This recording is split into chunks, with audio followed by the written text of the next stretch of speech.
32వ కీర్తన 8వ వచనం. కీర్తన 32, 8వ వచనం.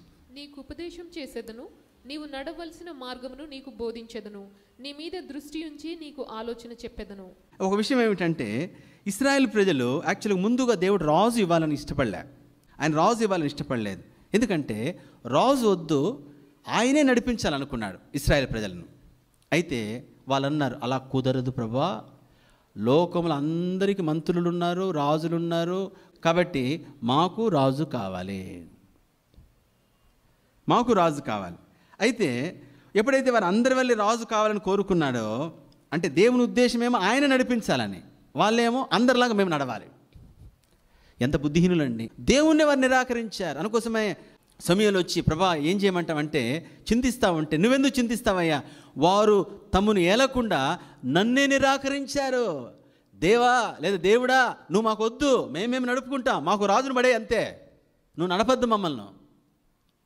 దేవుడు అంటాడు, వాళ్ళు నన్నే నిరాకరించారు, నిన్ను నిరాకరించడం కాదయ్యా, నన్నే వద్దంటున్నారు, ఎవడో ఒక రాజును పడేద్దాం. సరే, విషయం ఏమిటంటే ఆయన నడిపించాలనుకున్నాడు, కానీ వారు అలా ఇష్టపడలేదు. వాళ్ళే నడుపుకోవాలనుకున్నారు. ఎప్పుడైతే వాళ్ళే అంటే వారు రాజులు పెట్టి నడపాలనుకున్నారో, సో దేవుడు గ్రాంట్ చేశాడు. అయితే దేవుని ఉద్దేశం ఆయన నడపాలని.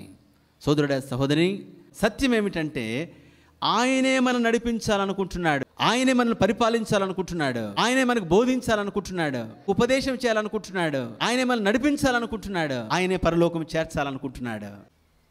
That is God's purpose. మనల్ని ఎందుకు కొనుక్కున్నాడు, ఎందుకు మనల్ని చేర్చుకున్నాడు, ఎందుకు ఏర్పరచుకున్నాడంటే బోర్డు పెట్టుకొని నేను ప్రభుని అంగీకరించాను చెప్పుకోవడానికి కాదు. ఆయన మనల్ని కోరుకుంది ఎందుకంటే దేవుడే మనల్ని నడిపించాలి, దేవుడే మనకు ఉపదేశం చేసి, నా బిడ్డ ఇలా వెళ్ళు, ఈ ఉద్యోగం చేయి, ఈ వ్యాపారం చేయి, లేదా ఈ పని చేయి, లేదా ఇక్కడ వివాహం చేసుకో, అంతా కూడా ఆయన మనం నడిపించాలి. మనమేమో నేను నడిపించుకుంటాను, లేదా నాకు ఆయన తెలుసు, ఆయన ఎక్స్పర్టు, ఆయన పెద్ద లీడరు, ఆయన దగ్గరికి వెళ్తాం. దేవుని ఉద్దేశం ఏమిటంటే ఆయనే మనం నడిపించాలి. సరే, ఇప్పుడు ఆయన నడిపించాలంటే ఏం చేయాలి? జకర్యా గ్రంథం 1వ అధ్యాయము 3వ వచనం. జకర్యా 1:3. కాబట్టి నీవు వారితో ఇట్లనుము, సైన్యములకు అధిపతియగు యెహోవా సెలవిచ్చున్నదేమనగా, మీరు నా తట్టు తిరిగిన ఎడల నేను మీ తట్టు తిరుగుదునని సైన్యములకు అధిపతియగు యెహోవా సెలవిచ్చుచున్నాడు. దేవుడే మనం నడిపించాలంటే అది సూపర్ పవర్ అనమాట. దేవుడు నడిపించడానికి గొప్ప ఏముందండి? అధికారం, ఎంత గొప్ప అధికారం ఉందో ఆ వ్యక్తి నడిపించడం అంటే పవర్ఫుల్, అది పవర్ఫుల్. సరే, ఇక్కడ చూస్తే దేవుడే నడిపించడం చాలా శక్తివంతమైంది. అయితే నడిపించాలంటే ఏం చేయాలి? మన మార్గాలు మనం వదలాలి. అంటే మనం ఆల్రెడీ ఫిక్స్ అయిపోయి ఉంటాం, ఇలా పోదాం అలా పోదాం అనుకుంటాం కదా, అవంతా కూడా తీసేయాలి. భక్తి సింగ్ గారు చెప్పారు ఏమిటంటే, అన్ని ప్లాన్లు వేశాడండి, అంత పెద్ద ప్లాన్ వేశాడు భక్తి సింగ్ గారు. ఏమిటంటే అది సిలువ నగరం అనేసి, ఆయన పెద్ద ఆర్కిటెక్ట్.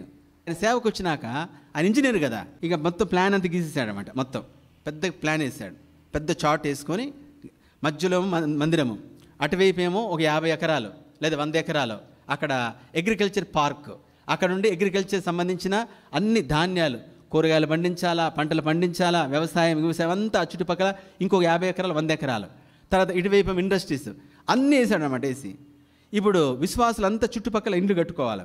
ఆ ఇండ్లు కట్టుకొని ఆ ఇండ్లలోనే వీళ్ళకి విశ్వాసులకు ఇచ్చి, వాళ్ళు వ్యవసాయం చేసే వాళ్ళేమో అక్కడే వ్యవసాయం చేసుకొని ఆ పంట తెచ్చుకొని ఇక్కడ మనందరం కలుసుకొని తిని ఇక్కడ మనం మందిరంలో ఆరాధించాలి.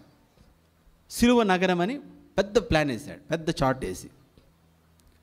అప్పుడు ప్రార్థన చేసింది, ప్రభా నన్ను సేవ పిలిచావు, నన్ను ఏర్పరచుకున్నాను, ఏం చేయమంటా అంటే ప్రభు చెప్పాడు, ముందు ఆ ప్లాన్ గీసావు చూసావా, అది తీసి దాన్ని 66 ముక్కలు చేసి డస్ట్బిన్లు పడే.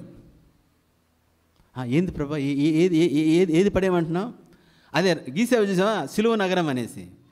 నీ కొరకే ప్రభా, నీ ప్రజలందరూ లోకంలో వెళ్ళి పాడవకుండా వాళ్ళకి ఇక్కడే ఉద్యోగాలు, ఇక్కడే వ్యాపారాలు, ఇక్కడే పంట, ఇక్కడే పొలాలు, అంతా ఇక్కడే, ఇక పాపం వచ్చే అవకాశం లేదు ప్రభా అంటే, అది నీ మార్గము లేదా నీ పద్ధతి లేదా నీ ఆలోచనతో చేసేదే. ఇప్పుడు నేను నడిపించాలంటే ఫస్ట్ నీ ప్లాన్ను చెత్తపుట్లు పడేయాల. దేవుని బిడ్డ, నీవు నేను నీ మార్గాలు నా మార్గాలు లేదా మన సొంత మార్గాలు విడిచిపెట్టి ఆయన వైపు తిరగాలి. ఇది కొంచెం కష్టమైన విషయం, కొంచెం అంటే చాలా కష్టమైన విషయం. ఎందుకంటే మనది మనము వదలడం చాలా కష్టం. కాబట్టి రెండోది కూడా కష్టం, ఎందుకంటే ఆయన నడిపించేది ఏముండదు, ఇంకా మన నడుపుకోవడమే. సత్యం ఏమిటంటే మనము మన మార్గాలను వదలాలి. ఒక వచనం చదువుదాం, సామెతలు 5:21 చదవండి. సామెతలు 5:21. నరుని మార్గములను యెహోవా ఎరుగును, వాని నడతలన్నిటినీ ఆయన గుర్తించును. అది నీ మార్గాలన్నీ తెలుసు, నువ్వు వేసిన ప్లాన్ అంత, ఎవ్రీథింగ్ హి నోస్. ఆయన నడక, నీ పడక, నీ ఆలోచన అంతా ఆయన తెలుసు. కాబట్టి అంటున్నాడు, నా బిడ్డ అది అది పడేద్దామంటే ఏం చేద్దాం మనము? పడేయమన్నావు ప్రభా, తప్పదంటావా? ఖచ్చితంగా పడాల్సిందేనా? ఇంకా వేరే మార్గం లేదా అని ఏం చేస్తాము?